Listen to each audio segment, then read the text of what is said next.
Well, hello and happy Tuesday, everyone. This is the Southern California Housing Market Update. My name is Stephen Meade with Domicile Real Estate for people who love houses. It is a very, very warm day, June 28th, 2022. I'm wearing a bit of a fun shirt today. We've got a lovely saguaro cactus, and there are free hugs available, which is about what you feel like you might need if you are in today's housing market. And I don't just mean the housing market for buying a house, but also the housing market for renting a house. And, this title is slightly clickbaity, but not really. The Wall Street Journal actually agrees with me and is looking in a direction that I think a lot of housing people are not looking right now. And, sometimes I feel like the housing market is a little bit of sleight of hand, right? It's you're talking to the magician who is talking to you about what's happening in this hand secretly while doing something in the other hand. And that's really the way the purchase and the rental markets work. The market to purchase and the market to rent in highly impacted markets like Southern California, where we don't have a ton of housing, period, they have a very symbiotic relationship. And I think that's a relationship that's really lost on a lot of people. So you can imagine my excitement when yesterday I went on wallstreetjournal.com and I found this. And here it is. Bidding wars overheated the home buyer market. Now they're coming for renters. Competition among renters means many tenants feel compelled to pay more each month than what the landlord is asking. And we've been talking about this for a little while, right? And if you'll bear with me with kind of maybe even a little bit of a clunky example, but I think it's one that helps. If you think of the California housing market like this, pretend you have 100 houses, right? And we'll say half of them are for rent and half of them are for sale at any given point in time. And you have 105 people looking for housing, right? That's a pretty accurate assessment. What happens if housing prices go up, right? Because mortgage rates went up. Well, 50 of some of those people who were looking to buy homes and that 50 are now looking to rent. So now you might have a situation where 75 of the people of the 105 want to rent and 30 of them want to buy, right? And what happens when you do that? Rents will go up. What happens when you flip it around? More home prices go up. So if you fundamentally don't have enough housing, there's not really any relief. You're just kind of rearranging deck chairs on the Titanic. You are just moving things around. You're not actually helping anything out. Many of you who know me know that I'm not a fan of rent control, and it's mainly for that reason.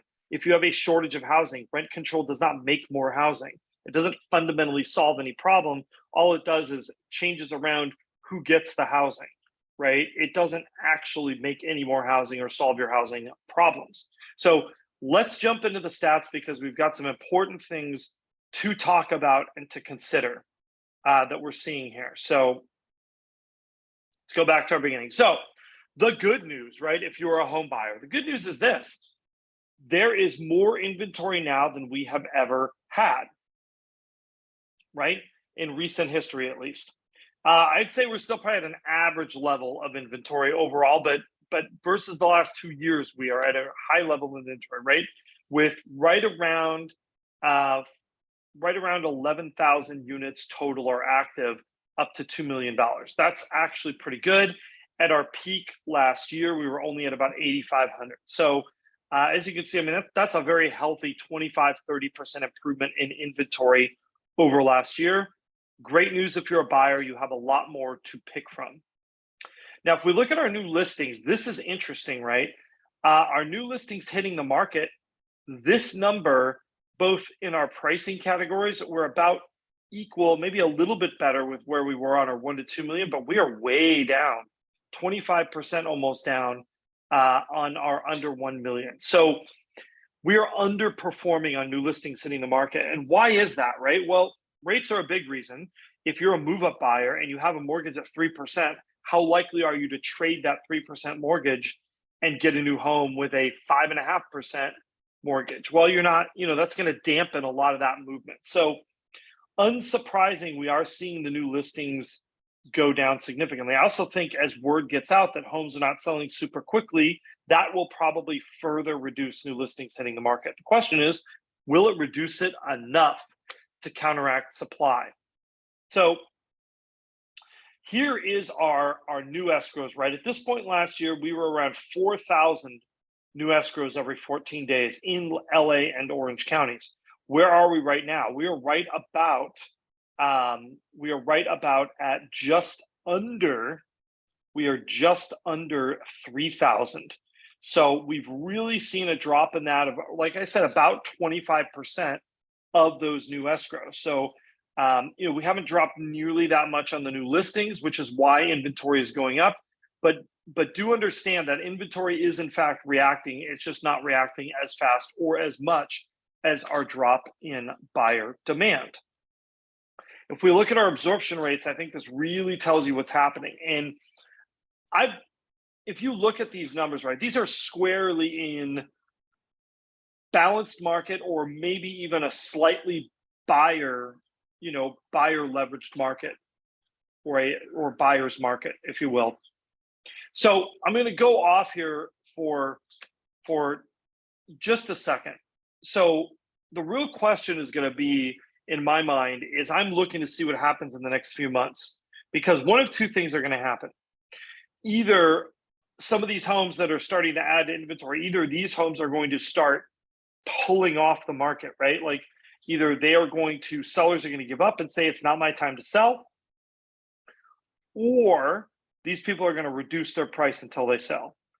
And my inclination is that at this moment in time, I don't think we have a huge number of super motivated sellers. I don't. I think that our core group of I must sell my house is a much smaller group than we currently see on the market. And I think if those people don't have a compelling reason to sell, and remember, even if they are hoping to get a discount on their dream house, they still have to contend with that interest rate problem of trading their sub 3% possibly mortgage for something much higher. And I think that is a real deterrent to people forcing the sale. And I think some people say, well, if I can't get my money, I'm just going to wait and do something else. So I'm waiting to see that in the next couple of months to see what happens to some of this inventory. Does it reduce price until it sells? Or do a lot of these listings end up being no sales, where they either expire or they get withdrawn from the market? Now, if we look at our pricing, right, what do we see here? Our blue graph down below, that is our entry level 25th percentile pricing. And what do we see? Maybe a slight kind of downward trend over the last month. Maybe. What do we see here in our median? That's pretty flat. And what do we see up above? Kind of some more wild gyrations, but I would argue this is a little bit of a downward move. So are we seeing some downward movement on prices? I think we are, but these are pretty modest numbers that we're seeing. If you look at our percent still active after 14 days in the market, that number is pretty high, but it is also stabilizing out. I think also we've got sellers that are saying, I'm going to give it a month. I don't feel like I have to sell it in the first week.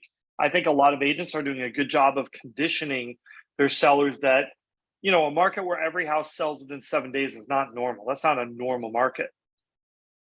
If we look here is the big thing, right? And we've talked about this for weeks, is, someone told me prices just haven't had a lot of time to react, right? Because remember, this data is 4 to 6 weeks old on closed prices. But you know what? So is this close to list ratio data, and look at where this has gone. For under 1 million, we are averaging 102%. And for 1 to 2 million, we're averaging 103%. These numbers have moved significantly. So to say the market hasn't reacted in any way to rising interest rates is a lie. It absolutely has. If we look at our days on market, this one is kind of interesting to me. So we measure days on market of the homes actually going into contract, because I think that's kind of an interesting statistic that people don't really talk about. And it's a little bit different. This says if your home is marketed and priced right, how long does it take? And this number has really kind of stabilized out. So if you're a more desirable home, again, in that low 20 days, it came up and now it's kind of sitting in the zone. We'll have to see if it holds or does it continue to go up a little bit. And if you look back historically, these are pretty good numbers. These are not going out of control. So if you have a home that people want to buy, it is still going under contract fairly quickly.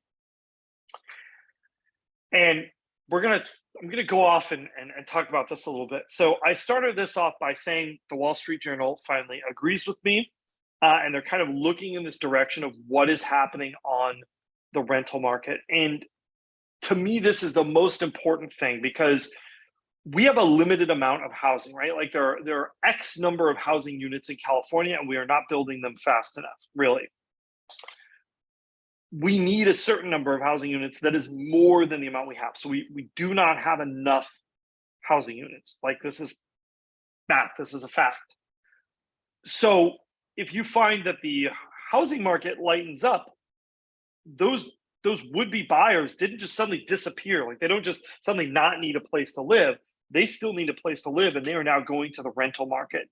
And that has this interesting effect of also bolstering up the housing market. And the reason why it does that is because if you are a consumer and you need housing, you are going to make a decision today. You're going to say, well, this is how much it costs me to rent a house, and this is how much it costs me to buy a house.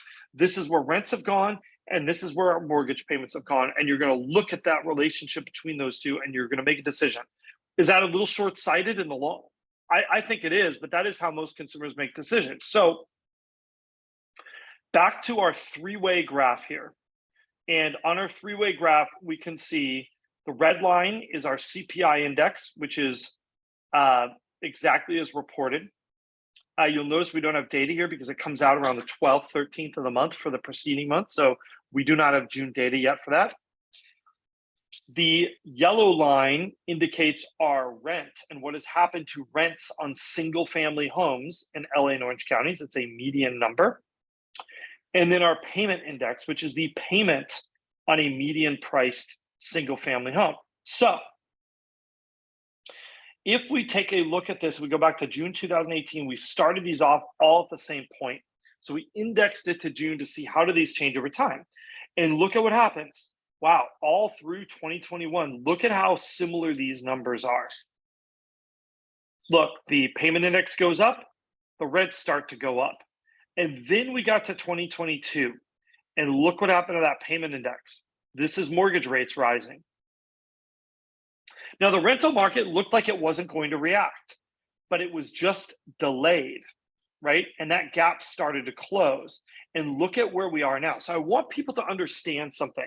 So as recently as the beginning of March, the median rent was not that far off from housing payments. And housing payments have gone up a lot since March, right? Like if we were indexed to 1.3 here, we are now at 1.6. Here we were indexed to 1.2 and we are now close to 1.5. Look at how much this gap has narrowed. Look at how steady these rents were all throughout when the payment on a median priced home was pretty steady because of low interest rates. And when that payment started to rise, so did the rents, but it was delayed. And look at where we are now. And this is the reason why when people ask me, am I expecting some kind of housing crash? The answer is no. And the reason why it's no is because if these prices start to slip and this number starts to come down and this blue line starts to drop, right? Dropping prices, guess what? Those people who are facing these rents that have gone up significantly are going to suddenly feel like buying again. So it's sort of this self-correcting maneuver that you see in the market. And that's the reason why somebody said, you know, what's a worst case scenario for you? And I'm like, well, if interest rates don't go to double digits, you know, if interest rates remain around this 6% level, maybe the 7%, you know, I think there's a limited potential for big scale price corrections. Now, I'm going to give you a couple of caveats. This is based a lot on the way things are today. If rates go to 11%, and if the Fed is not able to corral inflation and mortgage lenders start to freak out, you know, I mean, who knows, right, what's going to happen? Or another example, right, is what if, you know, there's some sort of natural disaster that reduces housing stock? That almost always results in prices for rents and buying to go up. So, you know, this is as we see things today, but understand there is the potential for things to change on that front. And we've got one chart left, which is our mortgage chart. As you can see, we kind of hit a new ceiling just below 6%. Now it's kind of just resting here. We'll really have to see if this holds. I think that's a big question mark for a lot of people. But I think if you're sort of expecting this interest rates suddenly would cause housing prices to drop, to adjust, right, to bring it in line with rents. Well, the problem is rents have changed significantly. That's a very symbiotic relationship. These variables don't move independent of one another. And I think we would love for analysis if it were that easy, right? Well, mortgage rates went up, so prices will have to go down to make the payments the same. Unfortunately, that is not the way it works, at least not in our market. And it might work differently in other markets, but that's not the way it's working in this market. The real test will be when these listings start sitting, these less desirable listings, what percentage of these drop prices significantly and what percentage either expire or withdraw from the market. And I think that's going to tell you a lot about the way our market is going to look over the next year or so, provided some of these other things kind of find their equilibrium and steady out. The other effect that we're seeing in our market is whenever there's big changes, really there's a collective period of about 30 days when people just kind of freak out and don't want to do anything, and they have to sort of adjust to the new normal. And I think we are seeing that. We're starting to see the end of that period happening where people are adjusting. Rates are going to be in the high fives. That's just where they are. And people sort of adjusting to that new reality. Anyhow, thank you so much for watching. Questions, comments, as always, we love them. Don't forget to like, subscribe, and smash that notification bell so you will hear about our new videos. If you are a home buyer or a home seller in the Southern California area and you would like to talk real estate with us and work our expertise, we would absolutely love to lend you our expertise. Definitely give us a call. We can help you. And yeah, I think that's pretty much it. Our next video will come out on Thursday of this week. We will see you again real soon.